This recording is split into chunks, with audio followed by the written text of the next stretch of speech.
The Hook. Picture a city that has stood for over 1,000 years.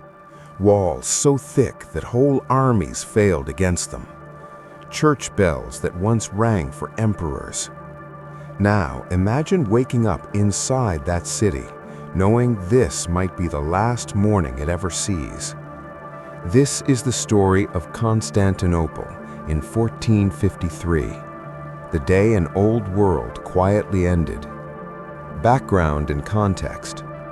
Constantinople was not just a city, it was an idea.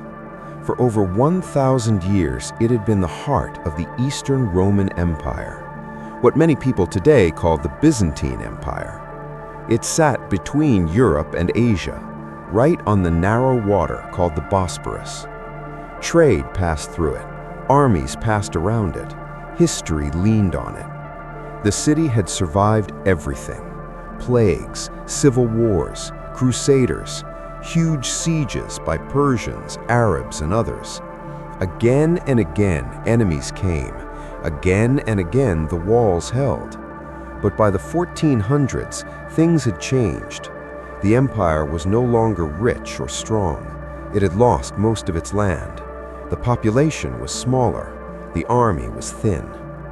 The city still looked proud, but inside, it was tired. Outside the walls, a new power was rising: the Ottoman Turks. A young sultan with a dream. The Ottoman ruler was a young man named Mehmed. He was only 21 years old, smart, patient, very focused. He had one dream: to take Constantinople. Not just for land, but for meaning. He wanted to make it his capital, the center of a new empire. Many before him had failed, but Mehmed believed this time would be different, and he prepared carefully. He built a huge fortress on the Bosporus, right across from another Ottoman fort. Together, they could block ships from reaching the city by sea. Then he gathered his army, around 80,000 men, maybe more, foot soldiers, elite janissaries, engineers, and something new: very large cannons. Inside the city.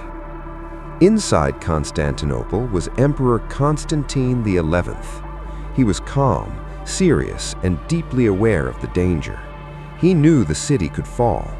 He had maybe 7,000 to 8,000 defenders total. That included foreign helpers, like Genoese soldiers. One of them was Giovanni Giustiniani, a skilled commander who helped lead the defense.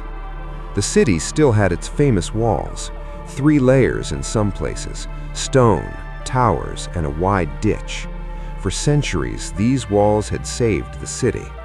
But they were old, and now they faced something new: cannons. The siege begins. In early April 1453, the Ottoman army arrived. They surrounded the land walls. Then the cannons began to fire. Boom. Day after day. The sound shook the ground. It echoed through the city. The walls cracked. Stones fell. Each night, defenders rushed out. They patched holes with earth, wood, and broken stone. They worked in fear and exhaustion. Food became tighter. Sleep became rare. Still, they held on. On the seaside, the city had one strong defense: a huge iron chain. It stretched across the harbor called the Golden Horn. Enemy ships could not enter, so Mehmed did something bold. Ships on land. One night, the Ottomans did the unthinkable. They moved ships over land. They built a road of logs and grease, then pulled ships across hills. When morning came, Ottoman ships were inside the harbor, behind the chain. The people of the city were shocked. Now the city was attacked from 2 sides. Hope grew thinner. Rising tension. The siege dragged on for weeks. The cannons kept firing. The walls kept breaking. Prayers filled the churches. People cried openly in the streets.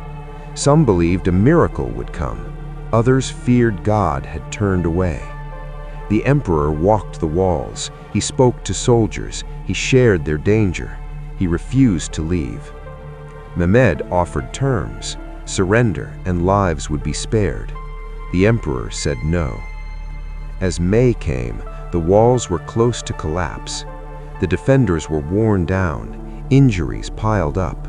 And then something terrible happened. Giustiniani was badly wounded. He was carried away from the walls. His men followed him. A key part of the defense was gone. The final assault. Before dawn on May 29, 1453,